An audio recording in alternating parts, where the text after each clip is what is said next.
Smart meter is one of the buzzwords this year, important in every bingo. And Peter Haas is going to tell us how Germans implement it. So, warm welcome.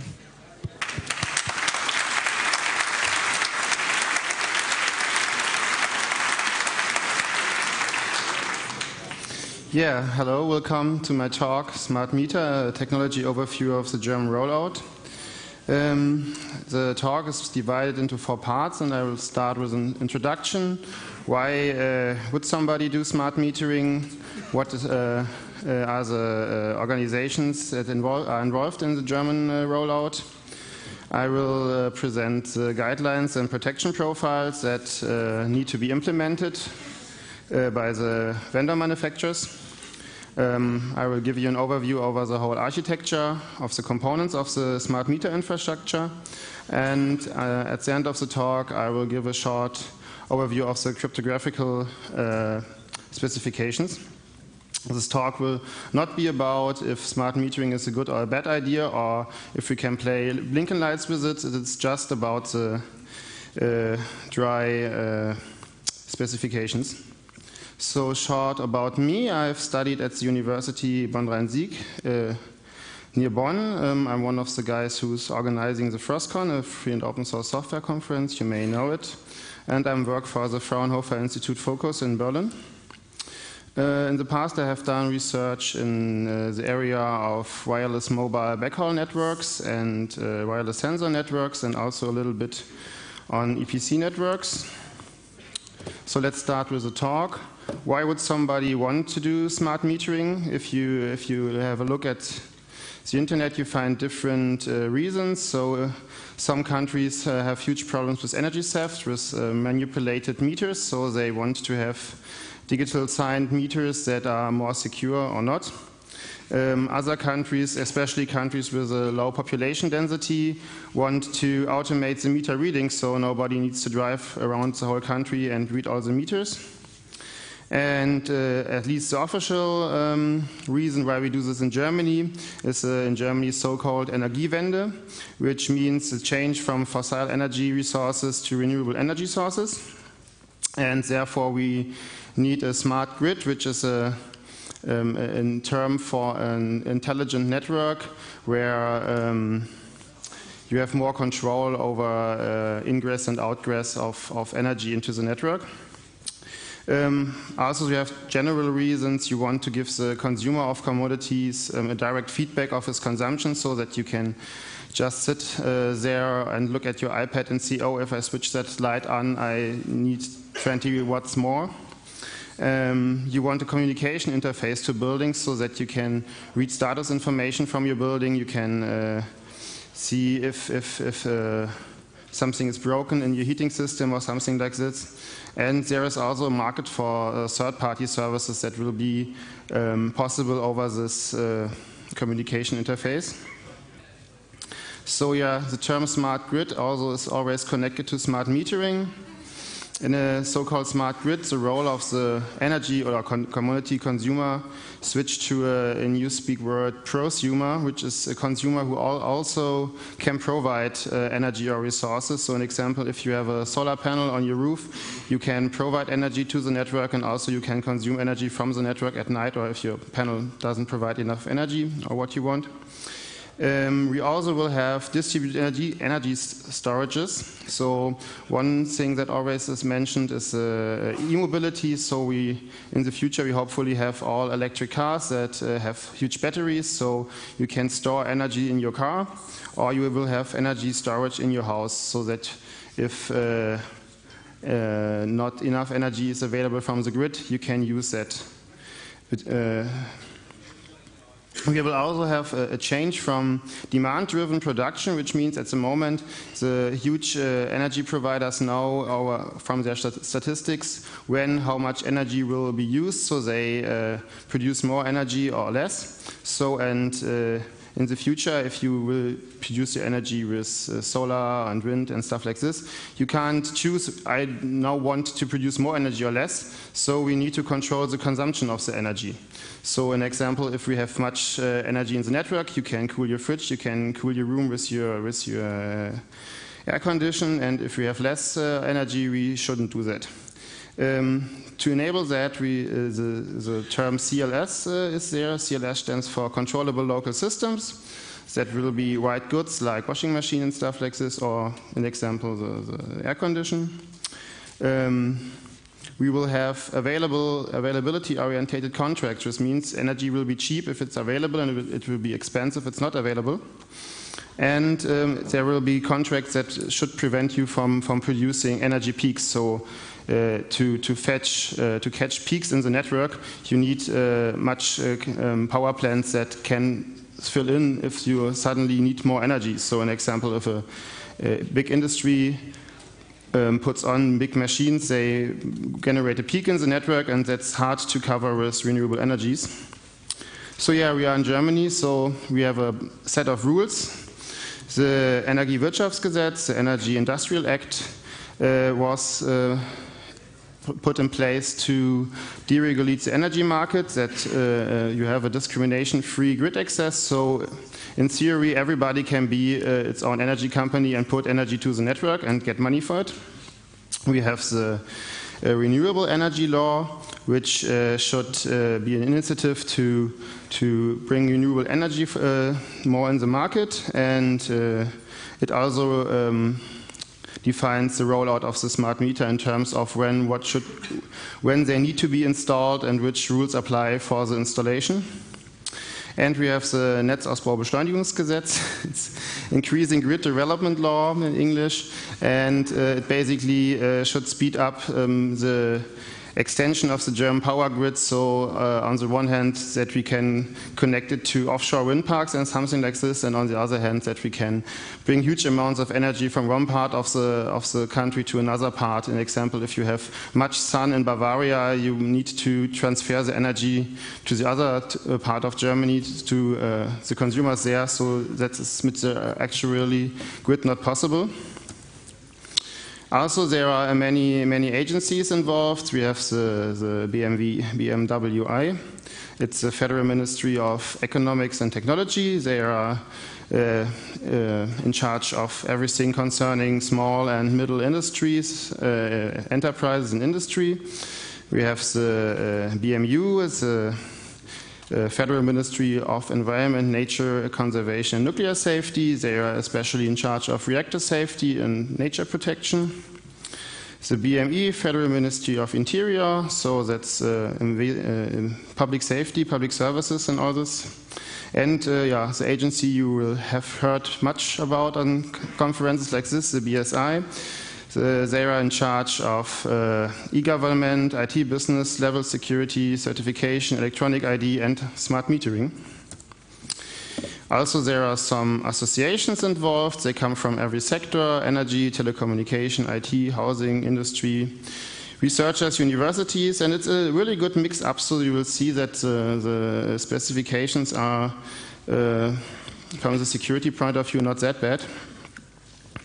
So when start all this, in 2006, there was a EU directive for energy efficiency that brings a little bit the whole process ongoing. In 2008, the Energiewirtschaftsgesetz was renewed to also allow different parties to do the measurement. That's important for this whole smart metering thing, because your operator will not always be your measurement provider. That's possible because of this law. In 2010, the BMWI charges the BSI with the development of the protection profile and the technical guidelines. That's the two documents this talk will be about. Since January 2010, all new buildings in Germany and all buildings that get complete renewed need to be equipped with digital meters that are not necessary smart meters in the sense of the protection profile and the technical guideline, but at least they have to be digital and have to be an interface which is machine type readable. In 2011, we have seen the first draft of all these documents, and since 1 week we have the final draft, which will be evaluated until end of January, and then we will see the final documents, and after that we will see meters and gateways that implement this guidelines. That's the reason why we can't see nice hacks of this up to now, because there are still no devices. And yeah, up to December 2013, can still be old infrastructure can be deployed in the buildings, and after that, every device that will be deployed needs to fulfill the requirements from the specifications. These are basically two document sets. One is the protection profile and one is the technical guideline. There are also some related technical guidelines which, in example, define the cryptography aspects and which elliptic curves should be used for the encryption and all this. So let's start with the protection profile. It's a common criteria how all this should be implemented. It's based on the ISO 1548. It defines the security function and the requirements. For an example, how the physical implementation of the meter should look like, which components should be in the same housing, which should be in different housings, how the security module should work and interact with the meter, how and which interfaces the device should have, how measurement data should be handled, how this data should be protected inside the device and on all communication interfaces, and which management function should be available to which parties. Also, it defines the assets and a complete threat model, so if you are in the security business, you can use this threat model to look if your meter fulfills it or not.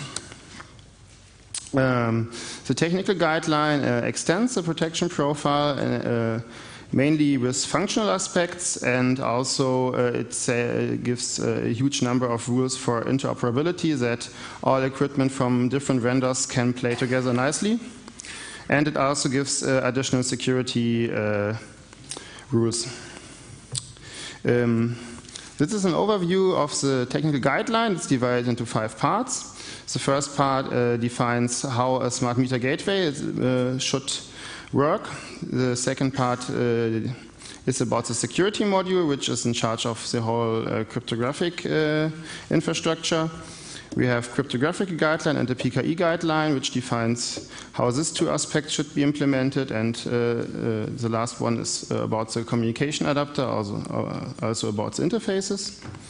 And for most of it, there are also test specifications that will be used for the evaluation process. So the most important aspect to understand all this are the roles in this new system. So formerly you have basically the consumer and the producer and sometimes somebody between that sells you your energy. Now you have a huge set of parties you have to deal with if you want to have energy at home. The consumer, that is yourself. It's the person who consumes energy. It's not the owner of the building. You have the grid operator. That's the party that operates the cable in the street. You have the supplier, which can or cannot be the producer of the energy. Supplier is usually the party you have your energy contract with. The producer is usually the entity that operates the power plants. You have a meter operator who comes to your building and installs the meter and repairs it if it's broken. You have a gateway operator who comes and installs the gateway and repairs it if it's broken. You have a meter administrator who administrates your meter, and you have a gateway administrator who administrates your gateway. You have a gateway developer who is in charge of developing the gateway and needs to provide actual firmware updates on every update of the technical specification. And you have a profile provider that defines profiles. Profiles in this context are definitions which data needs to be developed, delivered to which entity, if it should be pseudonymized or not, in which interval it should be delivered, and stuff like this. And you have external entities who, an example, want to process your data, or could be somebody who will help you to optimize your energy consumption or provide additional services. So, it's not that good. This is an overview of the whole thing in your house. You have 3 networks. You have the WAN, the wide area network, which is the connection to the gateway administrator, who will sit somewhere behind the internet. You have the HAN, the home area network, which can be your local LAN or can be a different network. That depends on how you want to do it. The HAN connects on the one hand, the HAN provides the interface to the user, where the user can read the metering data, where the user can define some settings, and it's also the interface for a service technician who will come to your house and fix something. Also things like the energy storage and the e-energy car will be connected over the HAN. The LMN network is a local meteorological network, and in it all the meters will live.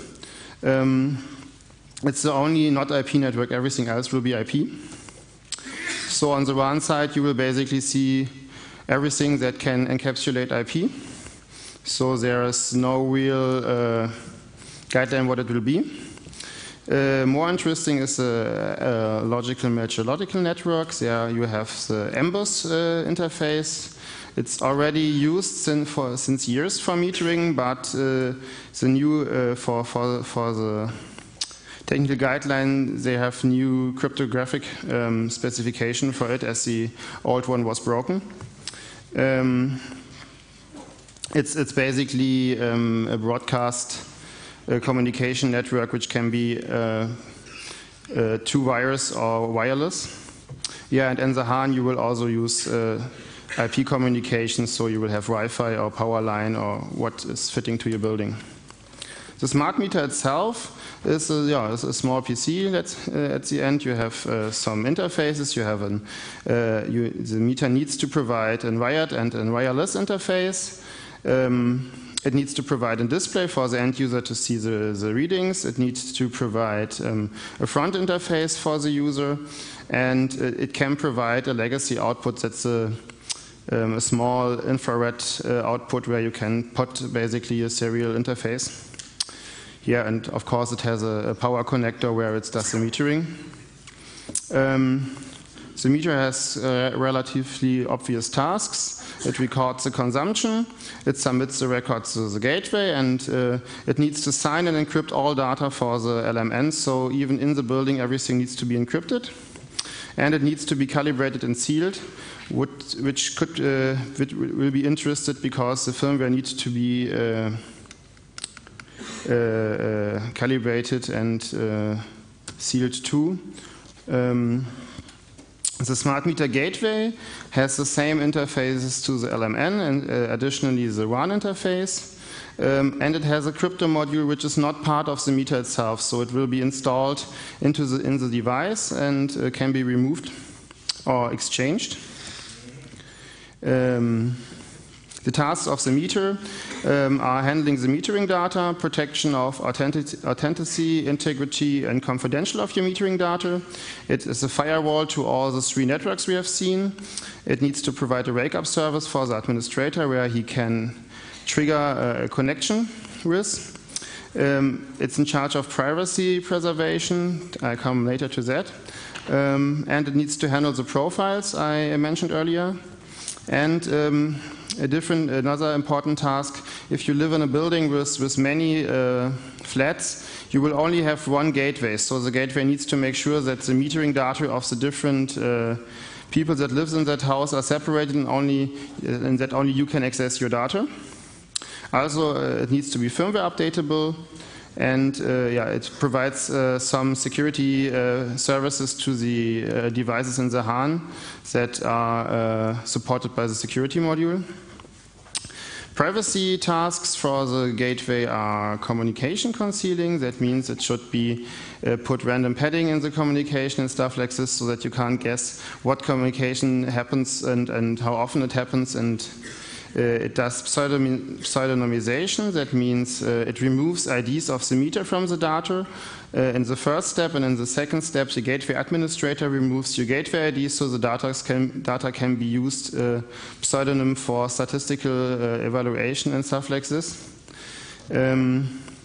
it does data level encryption. So we have all encryption, all communication happens in TLS channels, but the data in the channel is also encrypted. So in example, you want to provide your measurement data to an external party and you don't want the gateway administrator to look in it.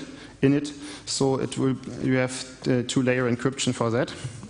And yeah, again, user authentication, which basically will happen with German EID card or equivalent authentication methods.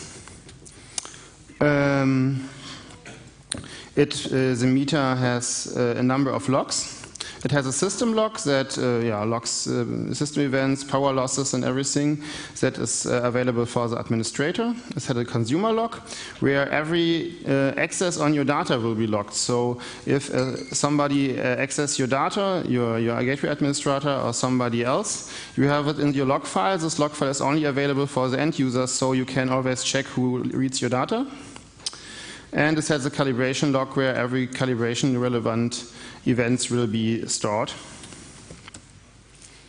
If you want to do metering, you need an exact time. And obviously, if you have time diversing tariffs, it would be really nice if you could adjust the time. So therefore, time updates are only allowed over a secure TLS channel, and no DCF77 or GPS or stuff like this is allowed. Also, there are some methods in the specification to prevent fraud on this. In example, you can't do huge time jumps without notification of the administrator. The device itself has relatively basic security features. You have memory encryption, you have a pace authentication between the security module and the device itself, and you have a firewall. Something like intrusion detection or something like this is not mentioned in the specification as far as I know. Yeah, as mentioned earlier, the meter is the gateway is in charge of the communication. Its basic functions is to build open the TLS channel to the gateway administrator. It will send the metering data. It will send to external parties or to the gateway administrator. It will open the CLS interface to the LAN side and provide the TLS proxy for it, so it can devices from the LAN and HAN can connect to external parties. It needs to report every errors to the administrator and provides an administrator interface via a wake-up service.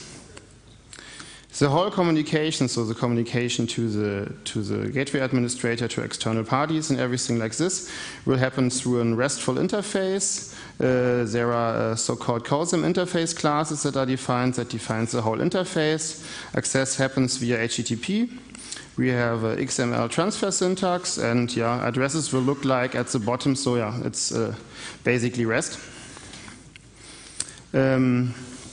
Yeah, the wake-up service is a nice feature. So the gateway is not allowed to provide any services to the WAN side, but you need a way to communicate with the meter to bring him to contact his administrator. So you can send him a packet which needs to be signed and have a recent timestamp. And if that all is valid, the meter can open the connection to a pre-configured IP address. So that means you can't, or you shouldn't be able to own them via the wake-up service, and there should, in theory, no other open services. So that's a good idea, I think. Yeah, the firewall of the meter should separate the three networks. Connections are only allowed from HAN to HAN and from HAN to WAN, not in the other direction. The LMN devices are not allowed to communicate with any other entity than the gateway. And connection from the WAN side to the HAN and the LMN are forbidden too. So that's the firewall basically. The security module is a separate device which will be in the housing of the gateway itself. It's a cryptographic service provider. It stores all keys and certificates that are needed for the whole infrastructure. It can be a smart card or soldered in module. In the recent version of the specification, they also speak of wireless communication, which will be NFC, but I'm not completely sure if it will be derived from the e-card system, but I'm not sure if it's the same. But they use also the same authentication mechanism, the paste mechanism. Yeah, cryptographic support, it does the key generation inside the modules. Keys will never leave the module, hopefully. Cryptographic operation will all be done in the security module. It also is required to do key destruction, so every old material that is not more used needs to be secured erased. What does that be is also specified, so it's not only, yeah. It is, does the signature operation, it does the user data encryption, and it also does the random number generation, so we hopefully will have good random number generators. Yeah, at last we have the TR131163, which is, defines the cryptographical details. It's part of the e-card project of the German government. Yeah, it defines and it defines also how the PKI will work. So we will basically have a national root CR, some sub CRs that provide keys for all the energy provider and all the parties we have heard before, and also it will generate the end user certificates.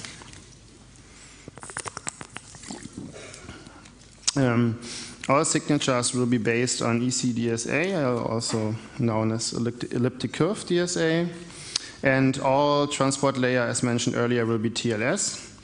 What TLS is luckily defined too. It needs to be version 1.2 or bigger, no fallback allowed, and yeah, the basic known features that you want in such an infrastructure. Yeah, the random number generator are also specified that need to be used. And the last interesting part that is defined is the initialization. So where comes the initial secret to the device, where comes the initial certificates to the device, which is a really huge problem because most of the meters will come from China or from somewhere else where you really can't control the environment where they will be built. So the idea is that the meter comes without any cryptographic material, and it will be generated on the first boot up, and then deployed into the private keys will be deployed into the smart meter gateway from its administrator. The gateway itself will be shipped with an initial key. This key needs to be deployed into the security module. That can happen during the manufacturing process. That can happen by your vendor supplier or your operator. Or it can happen during the installation process, which is not, I think, not the best place to do it. And the last component is the security module that will come with an vendor certificate and key material and will be exchanged from the gateway administrator on the first connection with the smart meter gateway or before installing in the facility of the gateway administrator, which should be a secured area. Yeah, also the hashing function are defined. That is not that interesting, I think. Oh, you're good in the time. So, and at last it defines the communication in the LMN network. There is also TLS required, if possible, because there are also meters that can't communicate in a bidirectional way. So if you can't communicate bidirectional, you can't do TLS. Therefore, a fallback is defined where you basically have a symmetric cipher where the private keys need to be deployed by your administrator on the first time you connect the meter. As mentioned earlier, all the data that goes through the network need to be encrypted and signed. And rekeying for all the meters is required every 2 years. I have here some links. Sadly, I couldn't find everything, every document in English, but the English Wikipedia has much material about the German smart meter rollout, so I hope you will find the information you need. If not, you can contact me, and if you have any questions, I think we have some time left. Yeah, thank you, Peter.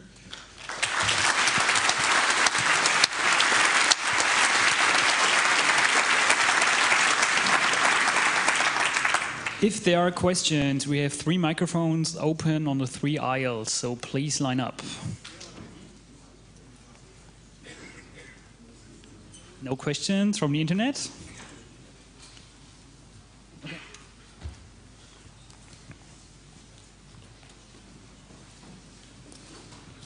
Yeah, it's not really. It's a technical question, but that does not go into this whole cryptographic direction. It's more about the accuracy of smart meters, actually. So, as these things are all consuming money, one is interested in the accuracy of smart meters and how about the apparent power of devices and also the device itself. How does one deal with that? I don't know if you specialize in that. The question was about the accuracy. Yeah. There is also an ISO specification that said it's. I don't know the exact number, but the interval is not specified. You can, how often you get a reading. That's basically a setting which is set by the profile, and the accuracy of the meter itself. It has a class name. It's class E, but I can't. I have to look it up. What's the exact details? I can look that up later if you want. What's yours in response, or? No, another question. Okay, then you. Hi. There's over here. Ah. Hi. There's a lot of networking stuff defined in these specifications. Are they V4 or V6 or both? Either? That's a good question. That everything, as far as I know, everything needs to be IPv6 ready. But I didn't find it in the documentation, so it's not specified in detail, at least not in the documents I read up to now. But as I mentioned, the documentation was updated in December, exactly at December 21, so I didn't manage to read all the new documents. Hopefully it is in one of the new ones. It's in a few thousand pages. Okay. Okay, the middle aisle. Is there any regulation about the temporal resolution of metering? Because I think you can find out a lot about inhabitants of an apartment by watching the power consumption, what they are doing and how many people are in there and so on. So is there any regulation to limit the temporal resolution? The specification says that the information that your external party gets is only the amount of energy you have consumed, not the time when. So basically the resolution depends on your contract. The providers are required to offer you a contract with a reading 1 time per year. So that basically means they get 1 time per year the information you have consumed, 6,000 kilowatts or something like this. But if you want a time flexible tariff, the reading needs to be more often. So it's basically on the end user. If you choose you want a standard tariff which reading 1 time per year, they only get 1 time per year value. So yeah, that's the option. Okay, on the right. Yes, thank you for the really informative talk. I have a couple of questions about the scale of this project. So how many smart meters are to be expected in households, and how big is the whole market here? Is there any discussion about the acceptance? Because all these other big electronic governments projects, and this is in a way part of e-government in Germany, have failed so far. So there's little acceptance in the EPA or Gesundheitskarte or any of these things, that also brings me to the next question: who is really driving this? Is this the energy sector? Is it the government? Is it the IT sector? So who are the stakeholders? And let me start with the first question. I already forgot your second one. Yes. Can you repeat the first one? The question was.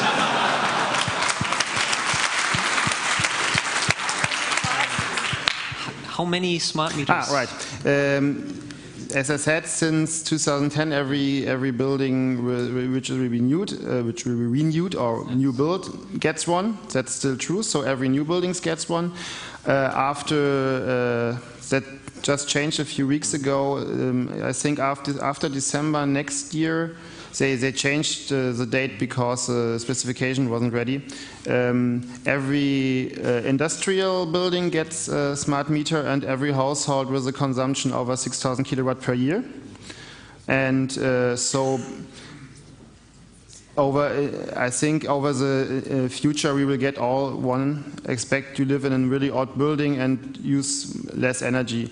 But the plan is that everybody gets one, so the smart grid idea could work. Yeah, I'm just wondering how many households are there in Germany. I mean, sorry. 40 million. Okay, I heard 40 million. Okay, so okay. And further on, could you say a little bit more about the planned integration with the elektronische Personalausweis? Is that just a tool for doing the billing, or is there anything more complex involved in there? The idea is that you access your readings with it, so you go to your meter and authenticate against it, to your gateway. So the second idea is that you can change your energy contract with it. So you can authenticate against a web portal or something like this and say, okay, now I want this contract.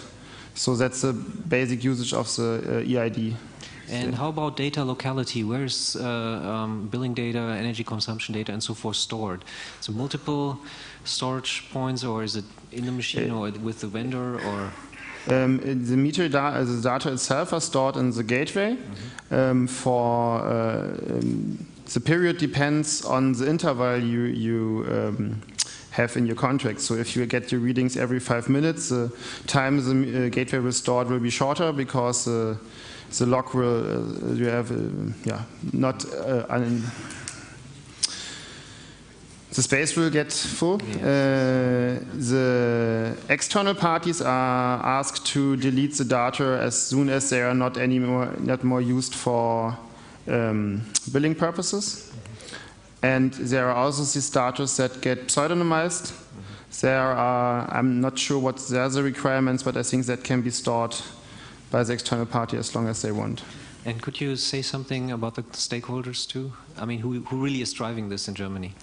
Yeah, so there is no real official news statement about it, so it's just my feeling. I think the big interest was building operators and building owners, because it's easy for them to, or better for them to have a direct view on the state of the building. One example that they come to us was they want to get the actual status of the heating engine in the buildings, because then they can see if it's broken and save much money. Another big stakeholders there are the equipment vendors, because they want to sell new meters and new gateways. I think network operators, telecommunication network operators are also big stakeholders, because they want to sell the M2M platform for all this. And the government itself is driving it because of its initiative to switch over to renewable energies. Mm-hmm. I think the energy provider itself are not that interested in it, but that's just a feeling. I have no proofs for that. Okay, and my final question is there any discussion on having some fine-grained emission certificate trading based on smart meters? I mean, you could break down emission certificate trading from the industrial level to a household level with this, basically create new secondary markets. Is there any, to your knowledge, talk about that? It's an interesting idea, but I haven't read anything about it, so possibly that there is one, but the idea is to lower the emissions with this initiative, so hopefully we don't need to trade anything if that all has happened. Okay, thank you. Thank you. Okay, so for clarification here, if employed in a smart grid, does this smart meter somehow regulate the power consumption of all the devices in the house? That's somehow that came over like that. It can, there is this CLS interface which I mentioned.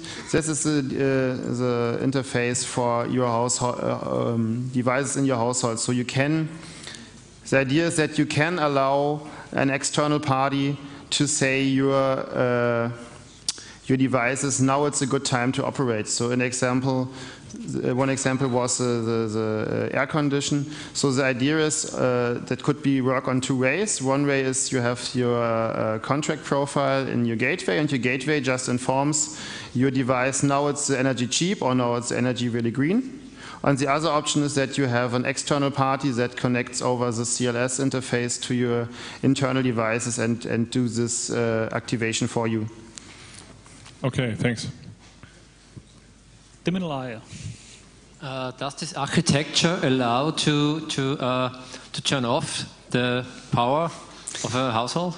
Yes and no. The specification says that the meter and the gateway is not allowed to have any influence on your energy delivery, but it also says that you could have a device behind that in the HAN that switches this off. So you could think of something like prepaid energy, but it's not the infrastructure itself. That would be a different device that is controlled over the interface. So you can say yes, but you need, it only happens if you choose a contract that works that way. So that the devices that get everybody will not be able to switch off the energy delivery. I have two short questions. One is, there are some indications in California that the radiation that comes from these devices might be a little bit higher than what would be healthy for humans. What are the studies on that, and what is known about that in Germany? And my second question is, how much of these installments is voluntarily, and are there consequences or fines if you don't comply to install them? Radiation? Did you say radiation?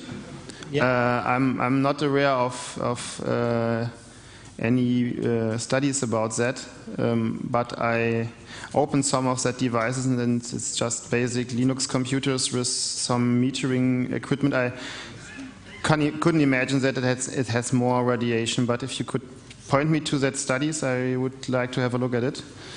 And the second question was if it's required. Yes, it's required for the industry, it's required for households over 6,000 kilowatt per year, but this both will happen in the future, so there is no precedent, actually. Up to now, nobody could say he doesn't want it because he doesn't need to have it, so I don't know what will happen if you say, no, I don't want a smart meter. Okay, over the right aisle. As an end user, I will not be able to look into the software, the firmware for the smart meters and so on. So how credible can the auditing options for the user really be?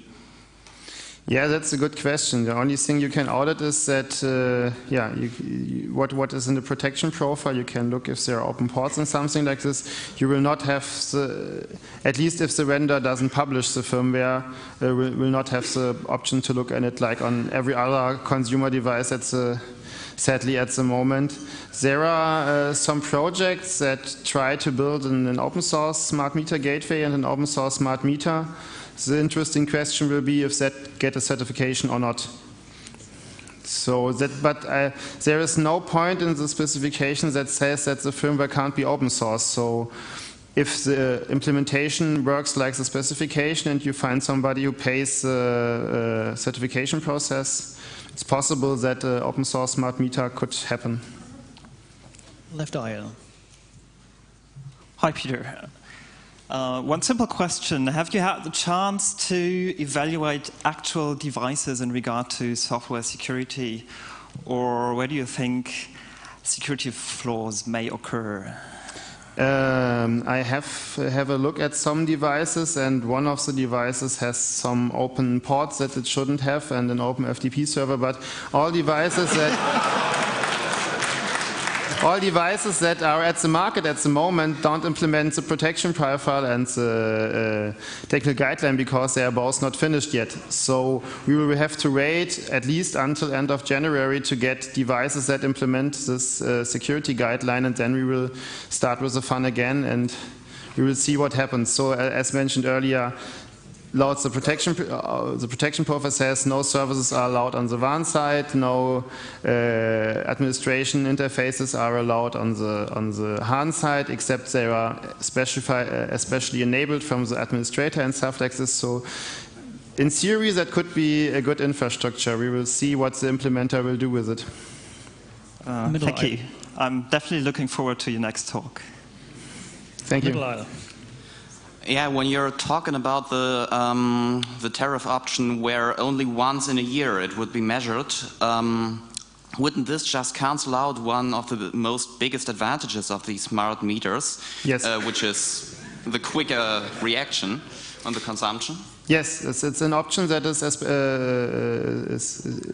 the option is there to protect the privacy of the people. So if you are afraid of a daily reading or a weekly reading or reading per minute, then you have this option, but it's not the idea of the whole smart metering. But it has still the advantage that you as a user have a look on your current consumption. So you can still have a look at the readings and can see, oh, I think I need a new fridge. The old one takes too much money or energy or stuff like this. Okay, outer aisle. Yeah. From what I understand is that these regulations affect the smart meter and gateway on the consumer side. Are you aware of any regulations which are also regulate the receiving side, so the providers or the energy suppliers? On the provider side, the usual protection profile for entities who are involved with user data applies. So everything that applies to your email provider or stuff like this applies also to the entities. There is a huge specification how you have to secure the data storage and all this. The question is how to evaluate that, so how you make sure that external parties don't lose your data or something like this. That's a different topic, but in theory there are already regulations that apply to everybody who is in contact with personal data. But there are no special regulations like how these suppliers exchange their data between themselves and so on, or what they are allowed and what they are not allowed? I'm not 100% sure if there is not an additional document that says something about it, but I need to look that up. Okay, thanks. Please speak into the mic. We won't hear it otherwise.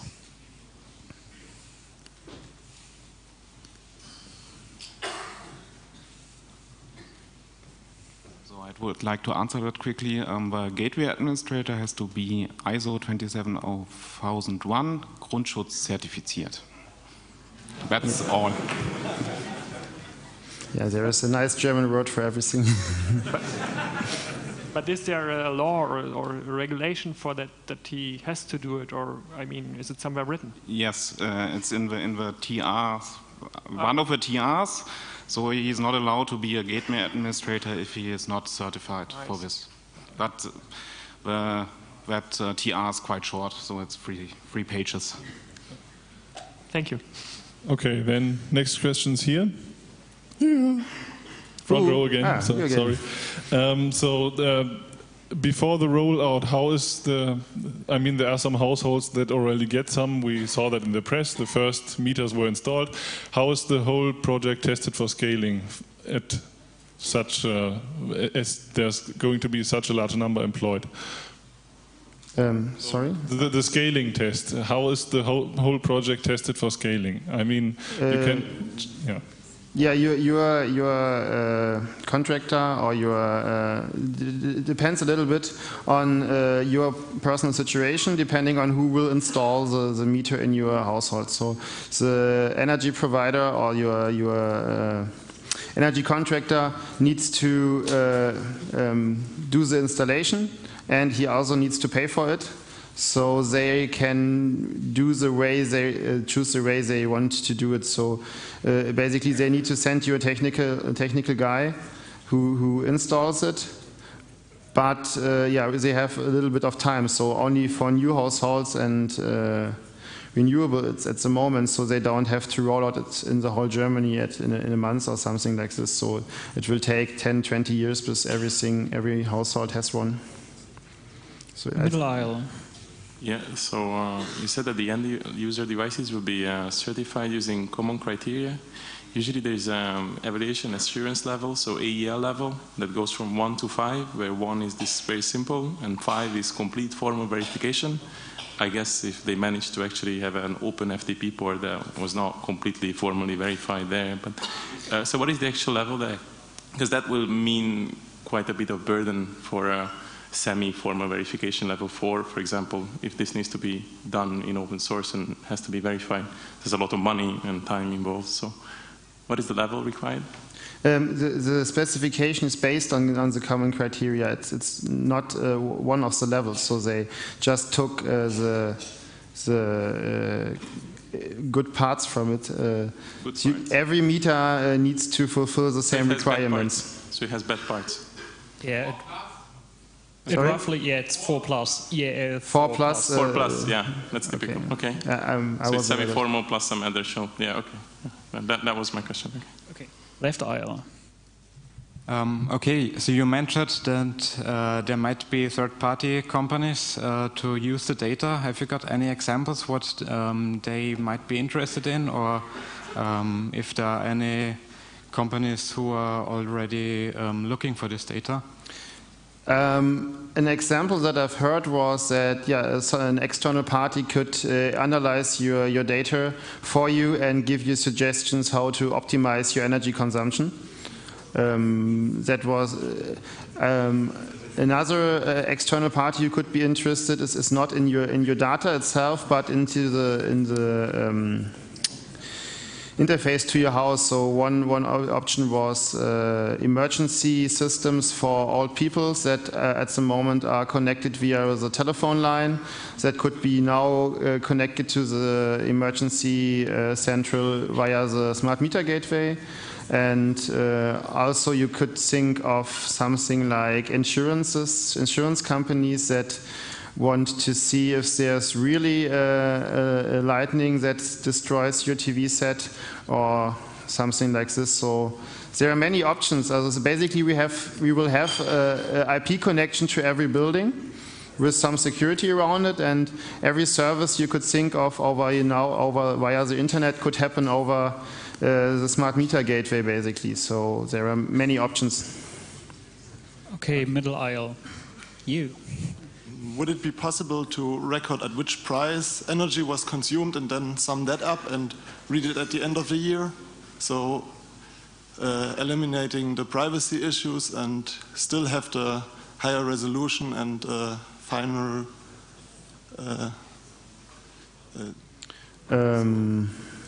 if the smart meter knows the price of the energy at the moment and then it sums it up over the time. And I understand the question. I think technically it's possible. I'm not sure if the guideline allows that or if your contract provider will be willing to do that. But all data is signed. All data should be protected against manipulation. So I think there's. I have no reason why not. Thank you. Okay, front row again. So I think my scaling question was somehow ill-phrased also, I don't know. It was basically about the dimensions of the project, since this is going to be employed all over Germany. How do you make sure that like 50 million smart meters communicate correctly with each other? How to make sure that they communicate correctly? Yeah. You can't make sure that in advance. You have the specification that hopefully covers all aspects. They're working on it for now 3 years, so I hope they have everything kept in mind. But there will be, you have the, as mentioned earlier, you have a testing specification for every aspect where completely stand which interaction should work, which interaction shouldn't work. and under which condition it should work. So hopefully you can just go through all the test specifications, and at the end you have a product that work together. But at least it's not really your problem, it's a problem of your operator. So there will be huge interest in a working communication between different vendors, because you can change your energy provider, and your energy provider will or will not bring you a new smart meter, but the gateway will stay the same. So the industry has a really huge interest in in infrastructure that works together. So I hope that will enable products that work together. Okay, middle aisle. Okay. The specification is only on the smart meter itself and not on the backend systems. So, for example, could I simulate 1,000 smart meters and report that everyone is using the maximum of the current? So they are providing too much power to the grid.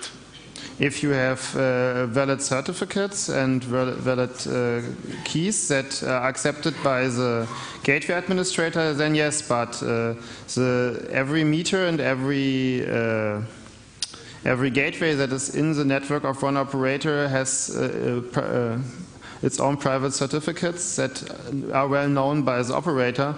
So if he don't screw up his infrastructure completely, he should see that your 500 simulated meters are not the real ones. But is there a specification how the interface on the provider side? Yeah, that's its RESTful interface I mentioned earlier. Okay. Middle aisle. Yes, you. One question only. How much does one smart meter consume in power? That's a good question. Yes. It's not specified. And who does pay for it? I wanted to do some measurements before, but the measurement device didn't arrive in time. I think it's about 1 to 3 watt, but okay. I couldn't measure it myself up to now. If it's 1 watt and we have 40 million people using it, yes, so we have complete 40 megawatts only for the infrastructure. The complete infrastructure, not the meter on its own, the gateway and all the things you have in your building that are basically Linux routers, so they consume nearly the same. It's a small arm in all devices I have seen now. Yeah, the infrastructure will consume a huge amount of energy. Okay, thank you. Okay. So what happens when the smart meter somehow crashes or something doesn't work, and yeah, what happens to the accounting? Is it the provider's problem or is it your problem if yeah, something goes wrong? Good question. At first, it's the provider's problem, as long as he can't. Yeah, it's the same like your meter breaks down now. So if your operator comes to your house and a big hole is in the meter, then it's your problem. But if it's a software fault or something like this, then it's a problem of the provider. But that's a question we will see in the future, how that will be handled in reality. Okay, outer aisle. About the energy consumption of the infrastructure. It may consume a lot of megawatts, but it's probably much less energy than a bunch of guys driving around Germany with a clipboard reading all the meters manually. Into the microphone, otherwise you won't get a joke. He says that the guys don't always drive around to get the readings. That's true, but there are still guys driving around because they make regular checks if you provide the real data, and especially if you change your flat or something like this, then somebody needs to look up if the readings from the last guy who lives in the flat were correct and something like this. So, but I think that's not a point to evaluation. Then we can also say, let's switch down all the DSL lamps because they take much energy. That's not really the option at this point, I think. So, okay, time is up. Thank you for your attention, and thank you, Peter. Thank you.